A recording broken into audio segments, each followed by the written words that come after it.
Hello, music lovers, songwriters, arrangers, boys and girls out there in internet land.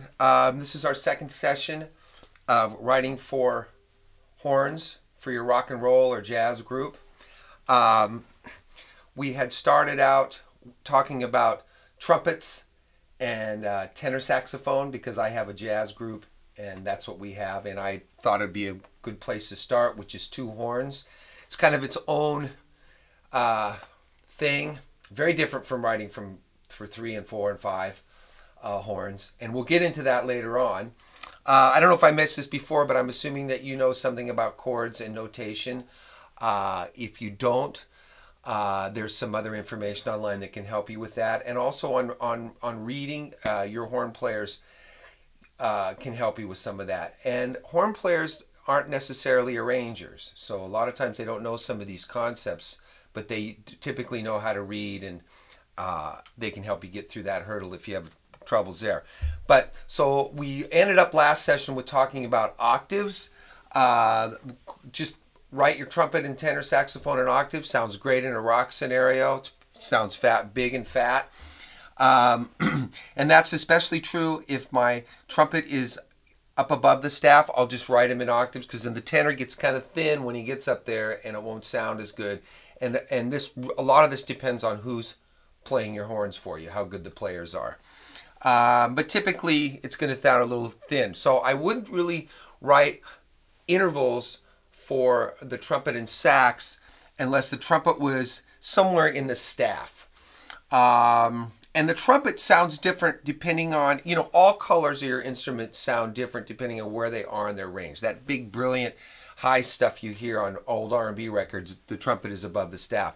In the staff is really nice though, too. So let's say the chord is a C7 chord. And I'm just recapping a little bit what we did last session. And let's say he's playing C, D, and E. Okay, and then let's say he's going to play a half note. Okay, so we're in 4/4 time. Okay, so he's going 1 and 2, 3, 4. So the sax down here, if he wants to, he could play a 6th down, which would make, this is the first degree, second, third. Okay, so he would play E, F, G, and then it's a B. So there's C7. So I would jump up to a B flat, which is the 7th.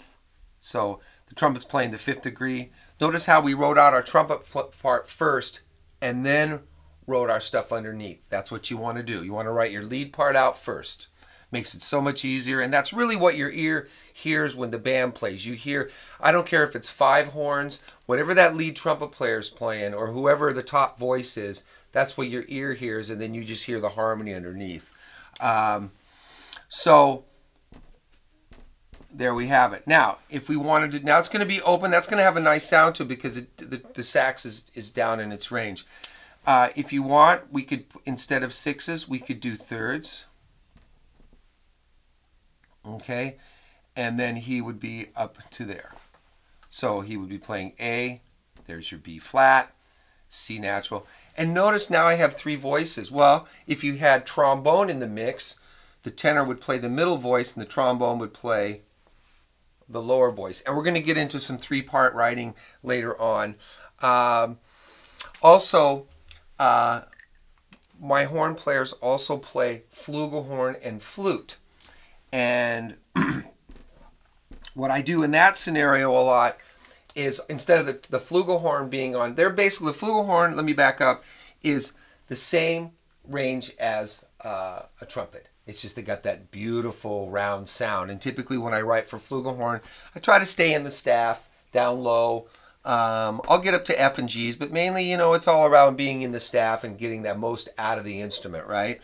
And on the flute, the most of flutes that you see are C, and their lowest note is middle C up to like a, let me see, here's C, and I believe they can get up to this next C, D, E, F, G, A, B, C, up to there.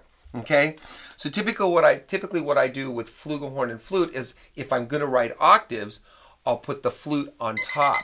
Oh, there's the egg timer. and I'll put the flute, so the flugelhorn will be down here and the flute will be up there. And that's what I do when I write intervals 2 and 4. Like in this scenario here, this top note would be flute, and this bottom note would be flugelhorn. So just the reverse of what you would do for trumpet and tenor.